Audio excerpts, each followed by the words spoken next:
Ouvrons nos Bibles dans le livre de Jean 8.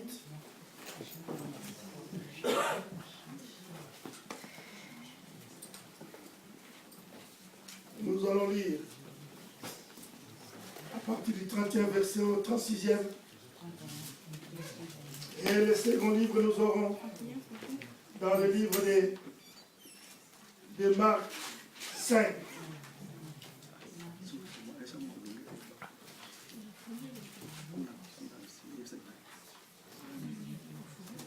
Je disais Jean 8.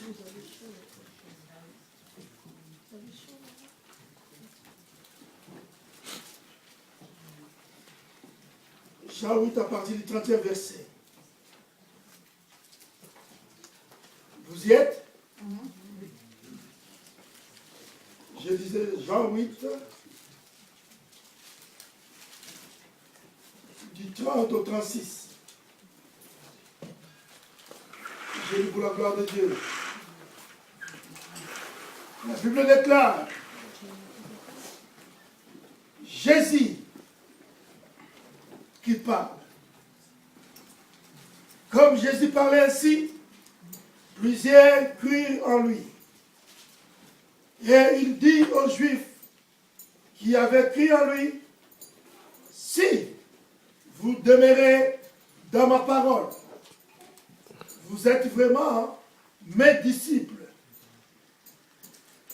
Vous connaîtrez la vérité et la vérité vous affranchira.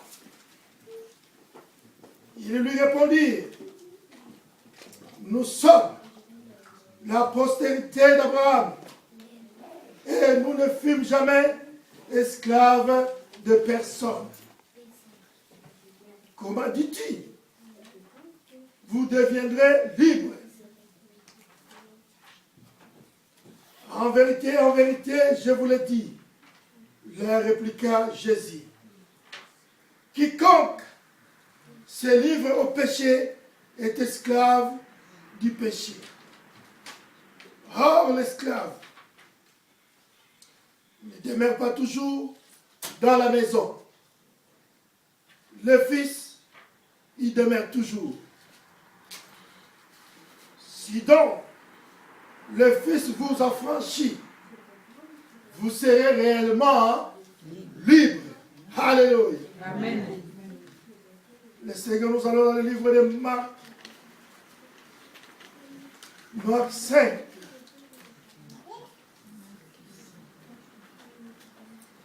À partir du premier verset.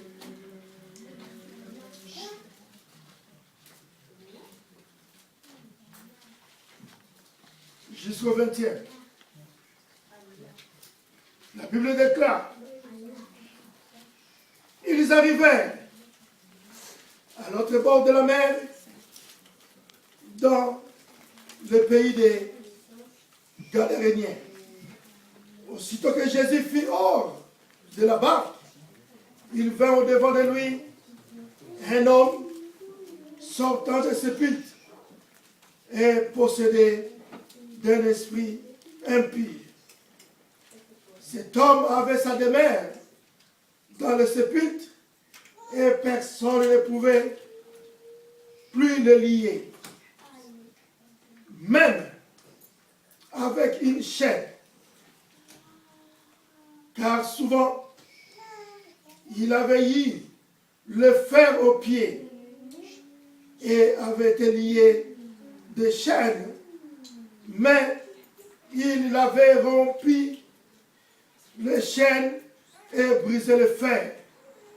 Et personne n'avait la force de la dompter.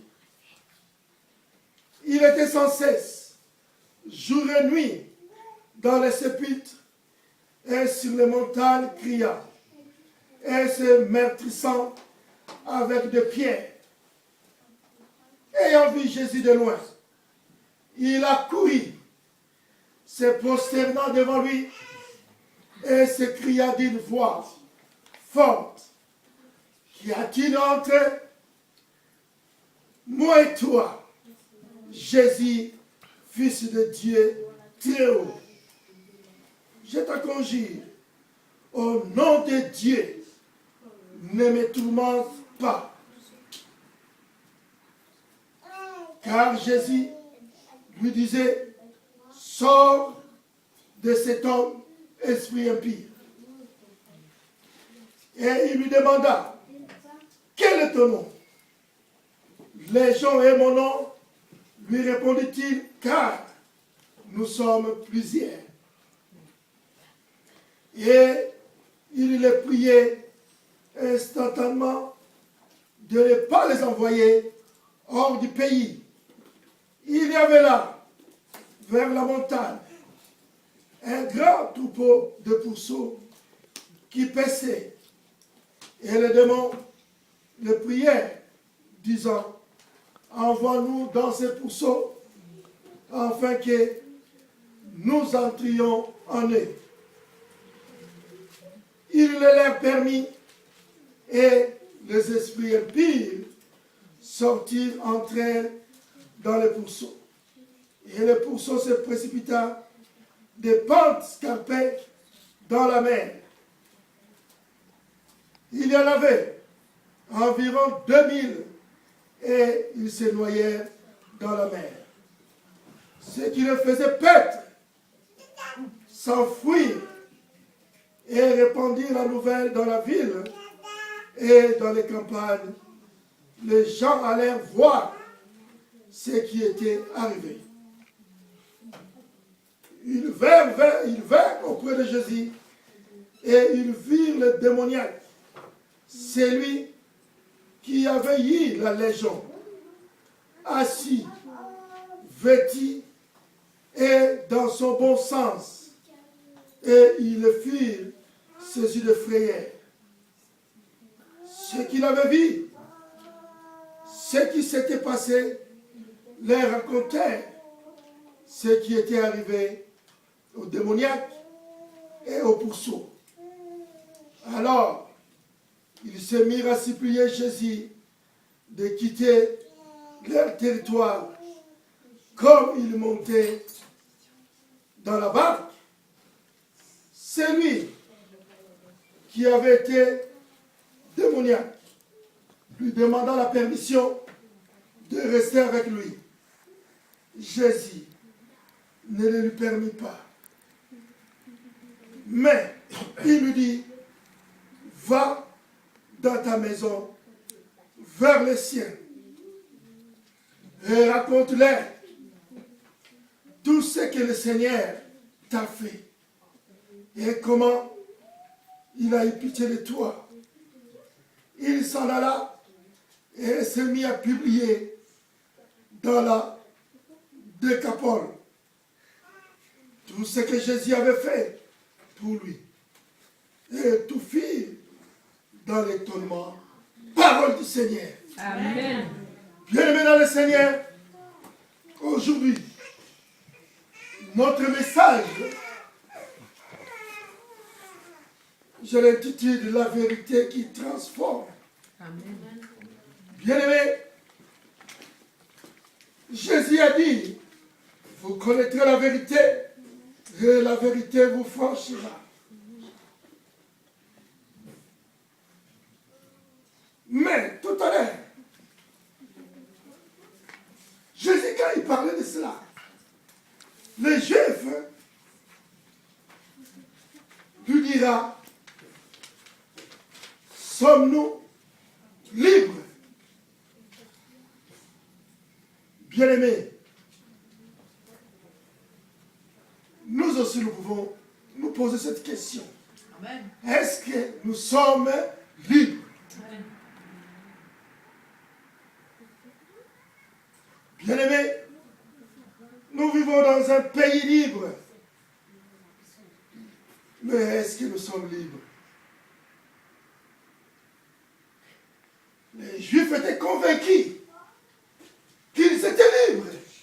Quand Jésus les a parlé, ils ont répondu à Jésus, nous sommes esclaves de personne, parce que nous sommes libres.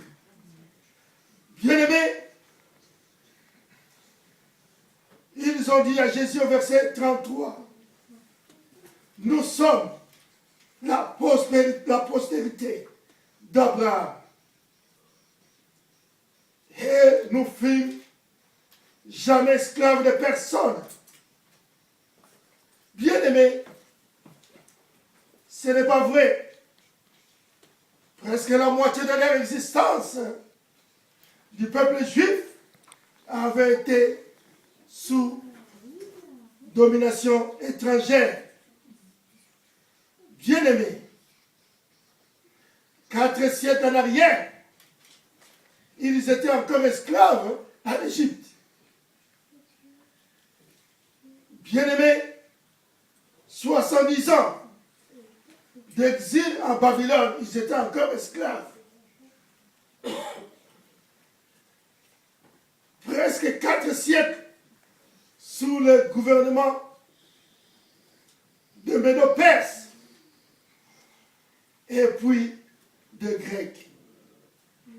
Et maintenant, déjà depuis 3/4 de siècle, sous le joug des Romains. Et ils vont dire ces jours-là que nous n'avons jamais été esclaves de personne. Bien-aimés, mais Jésus ne parlait pas de ça. Jésus parlait de l'esclavagisme et du péché. Mais eux, ils ont cru l'esclavagisme que Jésus parlait. Parce qu'ils étaient encore esclaves. Ok, non. Jésus parlait. Celui qui pêche est esclave du péché. Et lui, il était venu pour nous libérer de cet esclavagisme. Bien-aimés dans le Seigneur, nous sommes la prospérité d'Abraham. Et nous ne fûmes jamais esclaves de personne. Comme souvent les Juifs n'ont rien compris de ce que Jésus voulait dire. Car Jésus ne leur parlait pas de l'esclavage du corps, mais d'une forme esclavagiste, d'une forme d'esclave, beaucoup plus grave encore, l'esclave du péché. En vérité, je vous l'ai dit, les répliqua Jésus, quiconque se livre au péché est esclave du péché. Ce qui est étrange en ce qui concerne l'esclavage, c'est que les esclaves ne se rendent pas souvent compte qu'ils soient esclaves. Bien-aimés,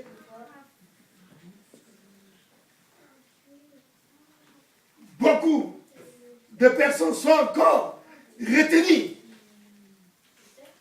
Ils sont encore emprisonnés dans la drogue, dans les cigarettes, dans toutes sortes de péchés. Mais ils ignorent qu'ils sont encore esclaves. Mais le Seigneur te dit aujourd'hui, le Seigneur te rappelle, si aujourd'hui tu connais la vérité, cette vérité va t'affranchir. Cette vérité te rendra libre. Bien-aimé dans le Seigneur, Jésus est venu afin que tu sois libre. Que nous soyons libres, toi et moi. Amen. Mais pourquoi tu demeures toujours dans l'emprisonnement? Est-ce que c'était la volonté de Dieu? Non, je ne pense pas. Sinon Jésus ne serait pas venu sur la terre. Bien-aimés, nous sommes enfermés à cause de l'alcool. Bien-aimés, mais ces jours-là, Bible nous dira que Jésus passait par là.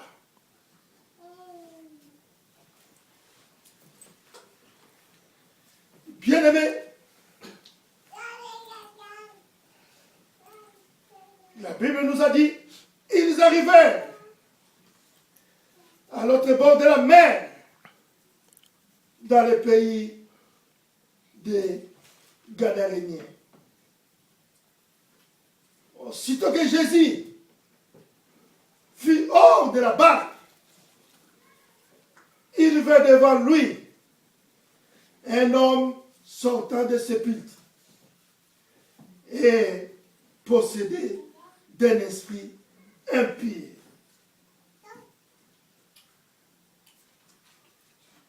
C'est que cet homme a été auparavant, la Bible ne nous décrit pas. Peut-être il était père de famille, peut-être un homme d'affaires, ou un ouvrier. Nous ne le savons pas. Tout ce que nous savons, c'est ce qu'il était devenu. Satan a fait de sa vie une ruine. Il y a beaucoup de chrétiens qui marchent, qui sont à l'église, mais leur vie est déjà une ruine que Satan a détruite.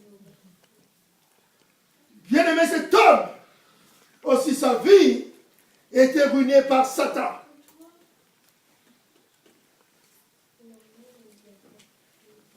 Il a chassé de son foyer, séparé de sa famille et de ses amis, et changé à un monstre qui s'est comporté comme une bête sauvage dangereuse.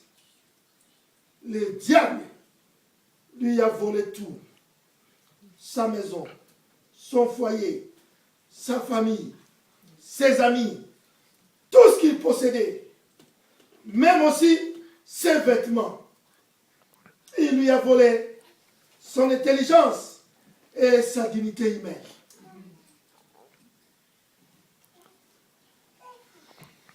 Il lui a même volé son sommeil. Et le diable l'a poussé si loin qu'il ne doivent même plus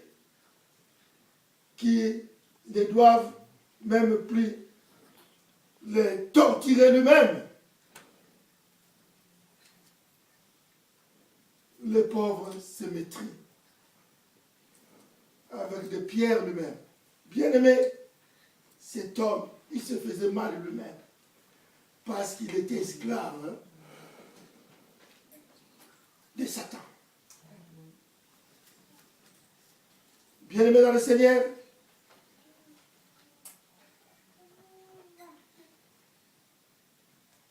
mais il est esclave d'une légion de démons, des esprits impies qui habitaient ce malheureux. Rien d'étonnant alors qui s'est comporté comme le diable lui-même. Le diable n'est pas un jouet d'enfant. Au contraire, la Bible nous dira dans le livre de 1 Pierre 5 au verset 8. La Bible nous dira, le diable rôde comme un lion rugissant, cherchant qui dévorera. Mais ce que le diable a volé à ses victimes malheureuses, le Seigneur Jésus va lui rendre avec intérêt. Bien-aimé, Jean 10 nous dit, le voleur ne vient que pour dérober. Oh, bien-aimé dans le Seigneur, le voleur vient que pour dérober, égorger et détruire. Mais je suis venu afin que les brebis aient la vie et qu'elle soit dans l'abondance. Oh, bien-aimé dans le Seigneur, Jésus, il vient pour donner la vie. Voilà pourquoi nous avons pris la Sainte Seine. Bien-aimé, la Sainte Seine a beaucoup de signification. La Sainte Seine, ça nous donne l'opportunité de nous révéler encore l'alliance avec le Seigneur. Voilà pourquoi, quand on vous invite à passer à la table du Seigneur, ne dites pas que je ne suis pas prêt. Si tu n'es pas prêt, prie le Seigneur. Demande pardon au Seigneur, afin que Dieu te dispose et accélère encore l'alliance avec notre Seigneur. Nous prenons la Sainte Seine une fois par mois, au début du mois, mais c'est une occasion de renouveler ton alliance avec le Seigneur. Voilà pourquoi s'il y a la Sainte Seine, il faut en prendre. Mais avant tout, demande seulement pardon au Seigneur. Dieu va te pardonner. Et tu passeras à la table du Seigneur. Alléluia. Amen. Bien-aimé,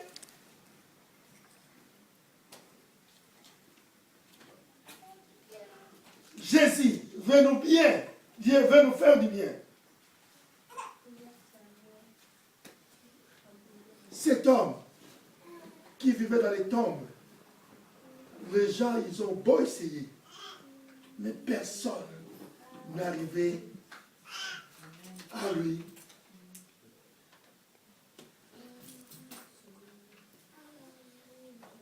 À le faire revenir dans le bon sens.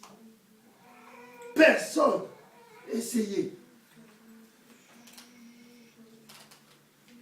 Mais ces jours-là, Jésus passait par là. Bien-aimés, des gens avaient essayé de leur nier à l'aider. C'est malheureux.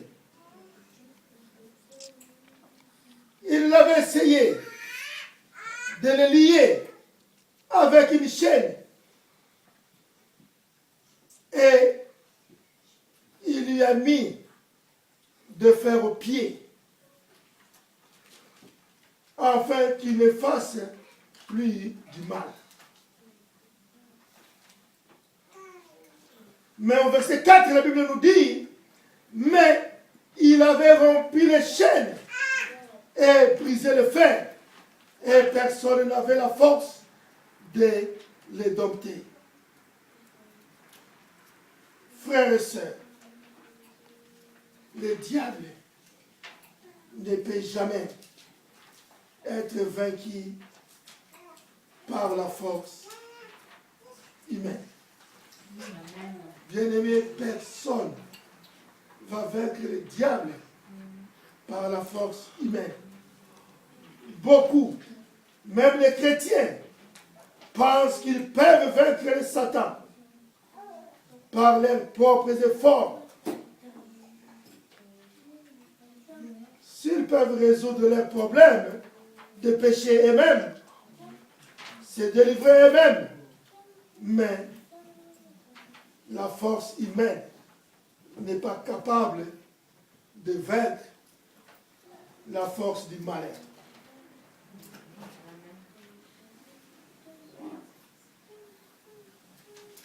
Celle de nos amis, même chrétiens, et du pasteur non plus. Il n'y a qu'un seul qui peut vaincre le diable, c'est Jésus-Christ. Amen. Bien-aimé, personne. Je dis encore personne. Sans Jésus, personne ne vaincra Satan. Amen. Il va te trimballer de gauche à droite, te massacrer. Mais alors que si le Seigneur est en toi, là par le Seigneur, parce que nous avons déjà acquis cette victoire à Golgotha. Là, on arrive à convaincre et à vaincre Satan. Bien-aimé,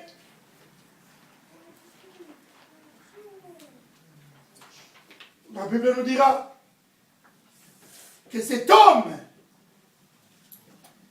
il sort de ce sépulcre. Et s'approcha du Seigneur. Il s'approche de Jésus.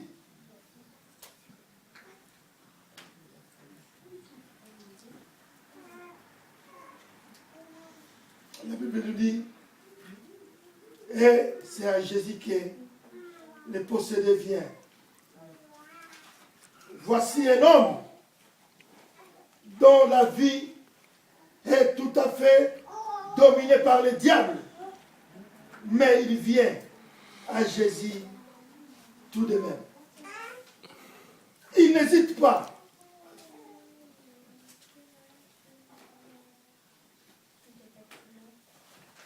Il n'hésite pas pour venir vers le Seigneur. Oh bien-aimé. Oh, je vous dis encore. Il n'existe pas de cas désespérés. Déterminant.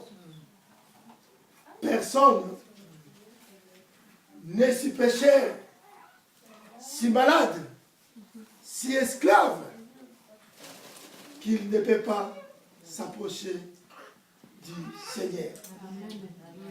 Cet homme est possédé par une légion de démons qui, certes, ne veulent pas qu'il s'approche de Jésus, car il savait que Jésus promet.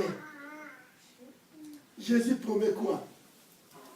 Jésus promet notre liberté.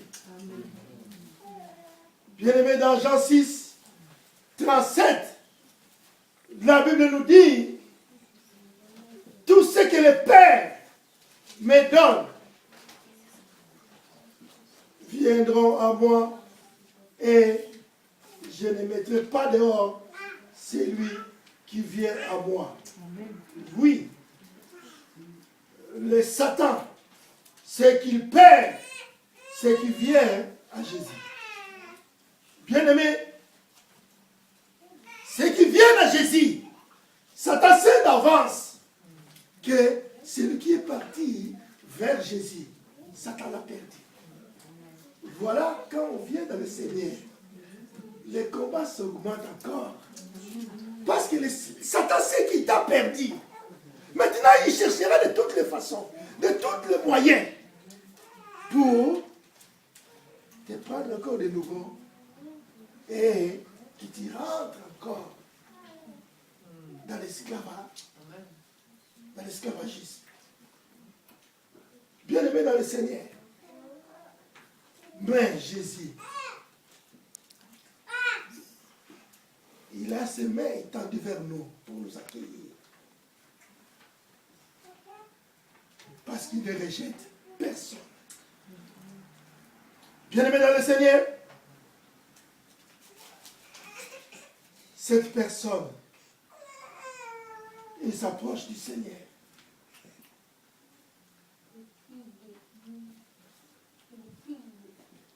Dans Jean 10, 28-29, la Bible nous dit, je leur donne la vie éternelle et elles ne périront jamais. Et personne ne les ravira de ma main. Ça, c'est la promesse que jamais. Et personne ne les ravira de ma main. Ça, c'est la promesse que le Seigneur nous donne. Mon Père, qui me les a donnés, est plus grand que tous. Et personne ne peut les ravir de la main de mon Père.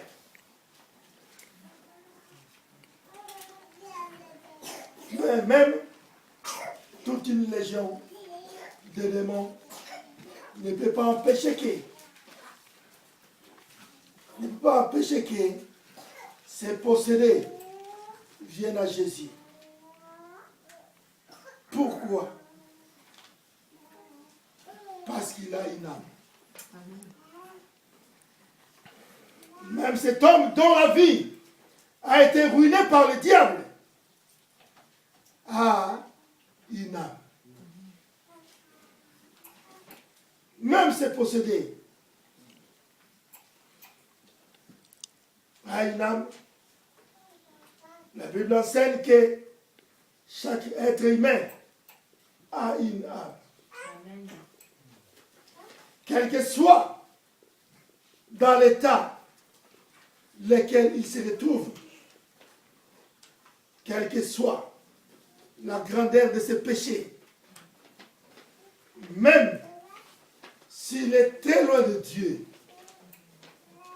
même si sa vie est tout à fait sous la domination du diable, il a une âme. Et l'âme de l'homme désire invinciblement, inchangeablement, irrésistiblement, incassablement. Il y a des révélations intimes avec Dieu. Ça ne peut jamais casser une relation intime avec Dieu. L'âme de chaque être humain cherche Dieu. Voilà pourquoi même cette personne qui était possédée en voyant Jésus, son âme est allée vers le Seigneur. Bien-aimé, l'intelligence du possédé est tout à fait sous l'influence du diable. Mais lorsque Jésus arrive aux rives du pays des Gadaréniens, son âme sait qu'il est fils de Dieu. Ayant vu Jésus de loin, il a couru, se prosternant devant lui. Les esprits malins ne peuvent pas résister à Jésus. Ils ne peuvent pas empêcher que leur victime se prosterne devant le Seigneur. Mais ils ne se prosternent point en adorant. Ils se prosternent parce qu'ils ont peur de Jésus. Bien-aimés, les démons, ils ont peur de Jésus. Amen. Maintenant, les démons, ils ont peur du Seigneur. Mais ce Seigneur-là, il habite dans ton cœur. Est-ce que les démons n'ont pas peur de toi? Parce que c'est Jésus en toi. La Bible nous dit, ils ont vu Jésus. Ils ont eu peur, les démons, toute une légion qui était dans cette personne possédée. Les démons, ils ont eu peur. Mais c'est Jésus-là a pris place dans ton cœur. C'est Jésus-là habite en toi. Tu n'arrives pas à faire trembler l'ennemi. Est-ce que c'est normal? Bien-aimé, beaucoup de chrétiens, même s'ils prient, sincèrement, quelque chose qui bouge, un petit papier qui bouge derrière lui, il sursaute au nom de Jésus. Mais le Seigneur est à toi. Mais pourquoi t'as peur? Bien-aimé dans le Seigneur.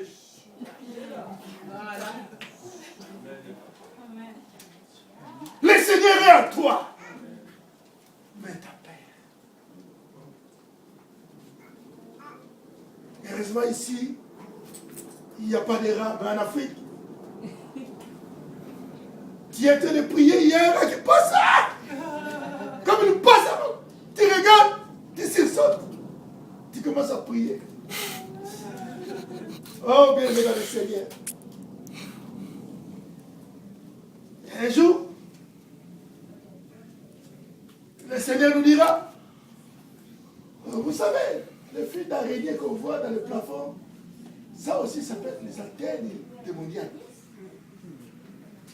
Les sorciers, ils placent des fois leurs antennes. Juste vous voyez le filet des araignées, les toiles d'araignée au plafond. Ça peut être les antennes du malin, du diable, pour surveiller les enfants du Seigneur.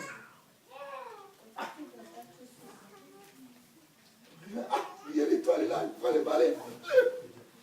Tu regardes, il faut enlever. Parce que on oublie que celui qui est à nous est plus fort que les malins. Amen. Amen. Bien-aimé, aujourd'hui, le Seigneur veut te dire, il est en toi. Amen. Et pourquoi tu peux aussi avoir peur. Pourquoi tu as toujours peur? Le Seigneur est merveilleux. Amen. Bien-aimé dans le Seigneur, nous ne devons pas avoir peur parce que Jésus est en nous. Amen. Amen.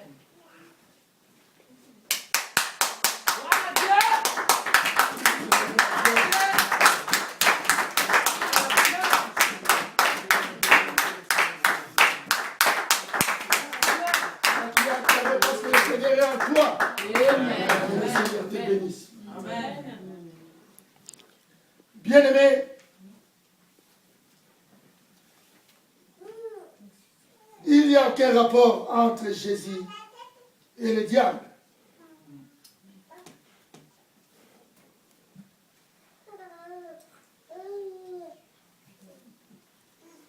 Les démons, ils ont eu peur. Qu'y a-t-il entre toi et moi, Jésus, fils de Dieu très haut? Mais le diable, il reconnaît que Jésus est le fils de Dieu très haut. Amen.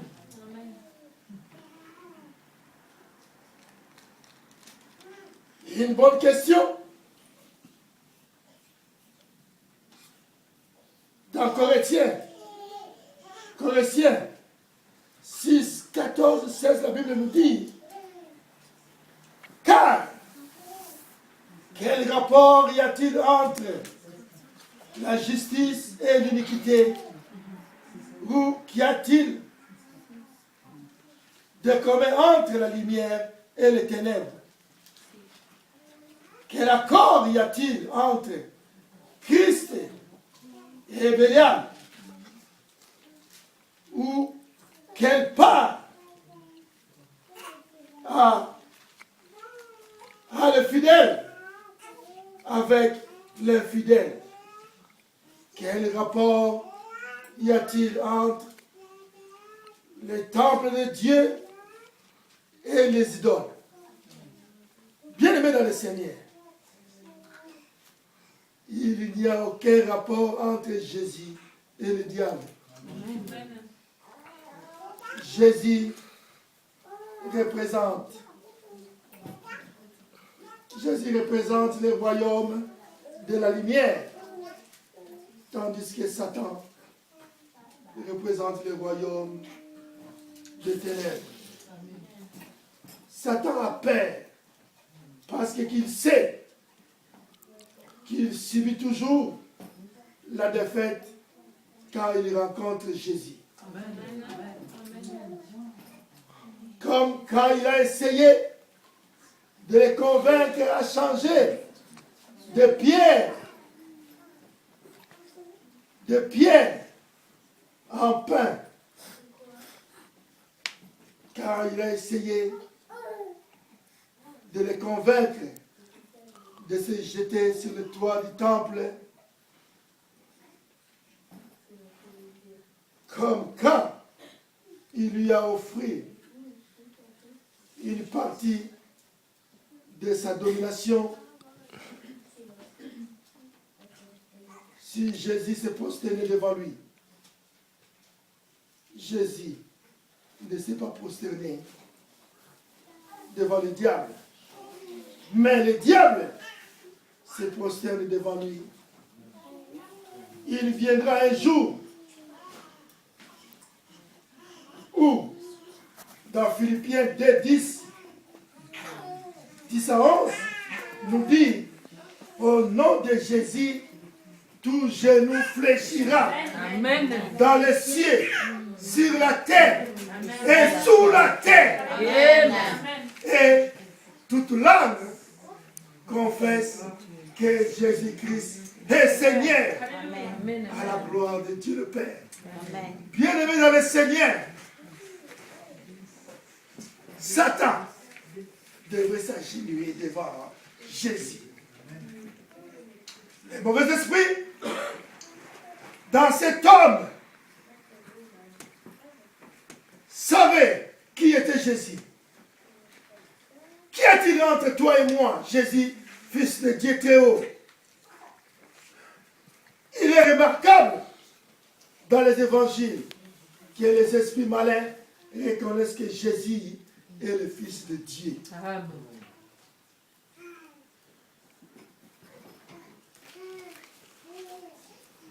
Bien longtemps avant que les hommes aient compris, jusqu'alors, il n'y a qu'un seul des disciples de Jésus qui l'a confessé comme Fils de Dieu. Nathanaël. Il faudrait encore plusieurs mois avant que Pierre ne confesse au Matthieu 16, 16. Tu es le Christ, le Fils de Dieu vivant. Amen. Mais dès le début du ministère de Jésus, au Marc 3, 11, la Bible nous dira les esprits impies. Quand il le voyait, se prosterner devant lui et s'écria, qui tu es le Fils de Dieu. Tu es le Fils de Dieu. Les royaumes des ténèbres, c'est très bien qui est Jésus. Dans Jacques 2, 19. Bien-aimé, la Bible nous dit, tu crois qu'il y a un seul Dieu qui fait du bien. Les démons le croient aussi. Et ils tremblent. Satan se vante. Il crie. Il fait beaucoup de bruit contre Dieu. Et son roi. Mais derrière cette façade de délit, il tremble. Il tremble, Satan, au nom de Jésus-Christ. Bien-aimé, dans son monde à lui, ce nom-là n'a jamais été cité. Ce n'est pas autorisé dans son monde de citer le nom de Jésus-Christ. Sinon, tout le monde va se mettre à genoux, même lui-même, Satan. Quand il attend ce nom de Jésus-Christ, il se met à genoux. Amen. De peur qu'il soit précipité à l'enfer. Bien-aimé dans le Seigneur, nous avons un nom puissant. Et nous ne faisons pas attention. Bien-aimé, l'héritage que Jésus nous a laissé, c'est son nom. Le nom du Seigneur. Voilà pourquoi à son nom, nous sommes sauvés. Au nom de Jésus, nous sommes libérés. Amen. Oh, bien-aimé dans le Seigneur, toi qui dors mal la nuit, si tu as des cauchemars, réveille-toi, prie dans le nom du Seigneur. Au verset 7, il demande à Jésus, je te conjure au nom de Dieu, ne me tourmente pas. Le diable qui tourmente les gens désire lui-même d'être tourmenté. Amen. Oh, bien-aimé. Amen, amen. Ils implorent Jésus à ne pas les tourmenter. Et qu'attendons-nous maintenant? Satan prie. Il prie. Je te conjure. Au nom de Dieu, ne me tourmente pas. Lui aussi, il prie.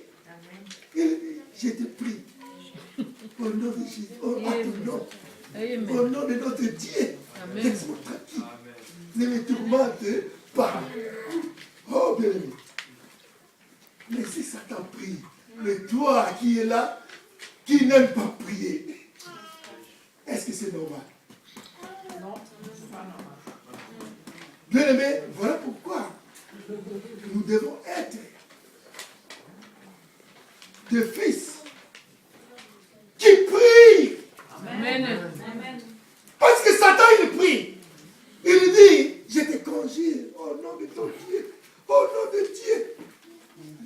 Ne me tourmente pas. Amen. Parce qu'il sait, à la fin, Jésus l'enverrait en enfer. Amen. Il dit, non, je sais que ce n'est pas encore l'heure. Hein. Ne me tourmente pas, ce n'est pas encore le temps. Hein? Laisse-moi, je vais partir tranquille. Parce qu'il sait que Jésus a le pouvoir de lui envoyer à l'enfer. Mais comme le temps n'est pas encore arrivé, voilà pourquoi il s'entête. Mais s'il voit Jésus, il panique. Si je te conjure, au nom de Dieu, ne me tourmente pas. Quelle audace! Non seulement prie-t-il, mais il prie au nom de Dieu. Quel est le nom? Jésus demande à l'esprit malin, quel est ton nom? Le démon répondit, Légion est mon nom, répondit-il, car nous sommes plusieurs. Le diable essaye toujours de nous convaincre qu'il est invincible. Comme au temps de Goliath. Goliath, quand il sortait, il disait à Israël, c'est lui qui se sent capable qu'il descende. Moi, je suis là, j'attends. Donc Goliath s'est inventé. Comme il était là fort, il était un homme costaud, fort, grand. Il croyait, il va tout détruire. Mais il n'y avait personne dans les camps d'Israël. Sinon que la personne de David, qui était loin par le Seigneur. Bien aimé, Satan, c'est un menteur. Satan ment toujours. Il pense, s'il crie assez fort, il va intimider le monde. Les gens est mon nom. Il répondit-il, car nous sommes plusieurs. Qui ne pourra jamais nous chasser? Car nous sommes toute une légion. Qui ne pourra jamais nous vaincre? Jésus, car nous sommes nombreux et forts. Est-ce que le diable vous parle ainsi?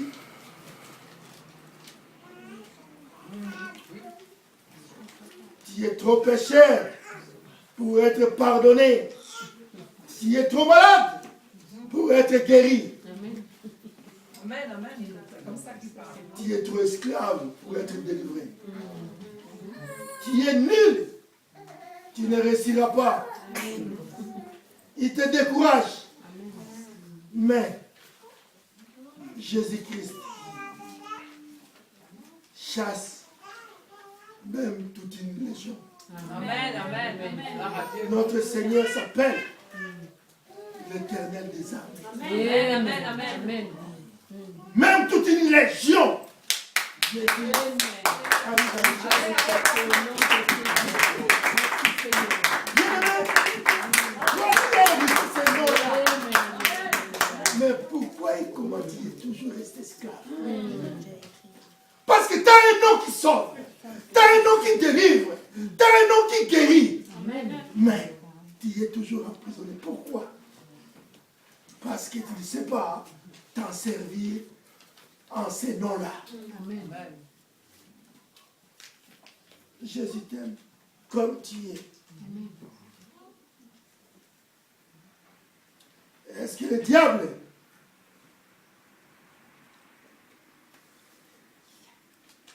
le diable te fait toujours peur? S'il te fait toujours peur, demande au Seigneur de t'enlever ce père-là. Et Jésus le fera. L'homme dans cette histoire est en effet presque mort. Cet homme qui était possédé, c'était déjà un homme qui était presque mort. Parce qu'il vivait dans les sépulcres. Bien-aimé, comme il fréquentait le cimetière, les cimetières sont des lieux impies selon la loi juive.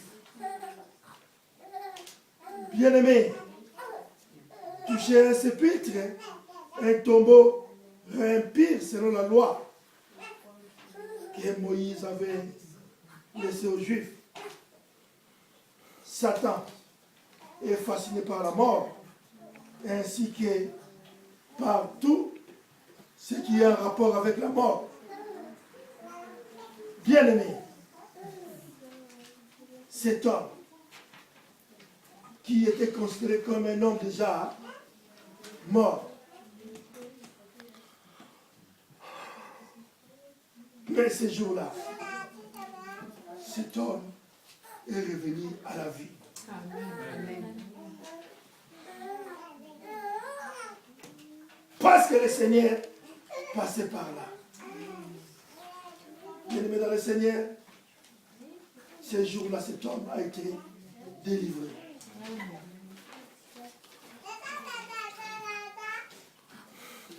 Le Christ, le Fils de Dieu vivant, Jésus est la parole vivante dans Matthieu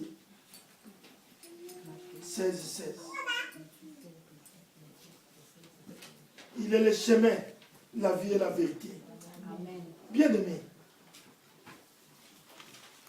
le Seigneur, il veut que nous soyons libres. Bien-aimé, cet homme sera libéré ces jours-là, parce qu'il a rencontré la lumière qui passait dans le coin. Bien-aimé, Jésus est la résurrection et la vie. La Bible nous dit, celui qui croit en moi, quand même il serait mort,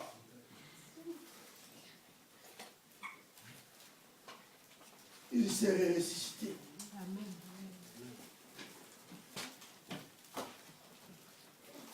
Et dans Jean 3,16, la Bible nous dira, car Dieu a tant aimé le monde, qu'il donna son Fils unique, afin que quiconque croit en lui ne périsse point, mais qui ait la vie éternelle. Bien-aimé, ça, c'est pour ceux qui ont cru au Seigneur Jésus-Christ. Si tu crois au Seigneur Jésus-Christ, tu devrais être fier, parce que la vie est en toi. Amen. Le diable prie. Il a demandé à Jésus de ne pas lui tourmenter. Mais Jésus ne le laisse pas séduire il ne s'est pas laissé séduire par le diable. Même s'il priait, au contraire, il est très court et très sec avec le Satan. Jésus lui disait, sors de cet homme, esprit impie. Satan a vraiment peur. Et il pria instantanément de ne pas l'envoyer hors du pays. Satan ne veut pas partir. Il ne peut pas perdre. Il ne veut pas abandonner. Il ne veut pas que le pécheur soit pardonné, que le malade soit guéri, que les esclaves soient délivrés.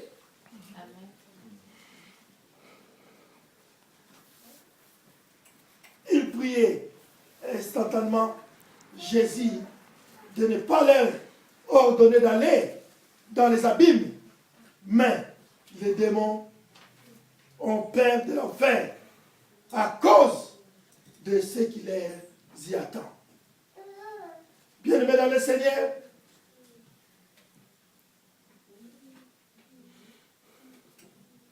ils sont dans les tourments. Et ils vont demander au Seigneur de les envoyer au pourceau qui s'était à côté. Bien-aimés, et les démons les prièrent disant, envoie-nous dans le pourceau, afin que nous entrions en eux. N'importe quelle accommodation leur est acceptable, sauf l'enfer. Il dit, non, envoie-nous dans le pourceau, mais ce n'est pas encore le temps qu'on aille dans l'enfer. Ils ont demandé d'entrer dans le pourceau, de quitter cet homme, mais il ne veut pas aller à l'enfer. Bien-aimés, et les démons ont libéré cet homme. Et la Bible nous dira que cet homme a été délivré. Et les gens qui ont couru, comme ils ont vu cet événement dans la ville, quand ils sont venus, ils ont vu les démoniaques à un bon sens. Amen. Ce qui veut dire, ils ont vu les démoniaques à un état normal. Amen. Il est devenu, lui qui était un fou dangereux, il devient normal. Il n'est plus la personne qu'il connaissait, qui embêtait tout le monde, qui faisait des troubles dans toute la ville. Et il était assis à côté du Seigneur. Bien-aimé, comme Jésus partait, il va demander au Seigneur, Seigneur, permets-moi que je vienne avec toi. Je vais t'accompagner. Le Seigneur dira non. Toi, tu restes ici. Il retourne dans ton village. Là, tu vas annoncer la bonne nouvelle. Amen. Tu diras aux gens ce que le Seigneur t'a fait. Amen. Tu vas leur dire comment le Seigneur t'a délivré. Oh, bien-aimé dans le Seigneur. C'était son jour que cet homme a réussi sa délivrance. Aujourd'hui, le Seigneur, il te pose cette question. Toi aussi, si tu veux ta délivrance aujourd'hui, il est là pour toi. Amen.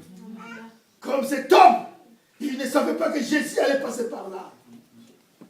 Mais comme Jésus, comme cet homme a croisé le Seigneur, et cet homme a été délivré. Bien-aimé, toi qui es là, si un problème t'empêche d'avancer dans le Seigneur, sache que quelque part, toi aussi, tu es esclave quelque part. Quelque quelque chose que tu n'arrives pas à abandonner. Quelque chose qui s'attache à toi. Que tu sais que cette chose-là, ça peut t'amener à la mort. Mais tu t'accroches à cela. Sache bien que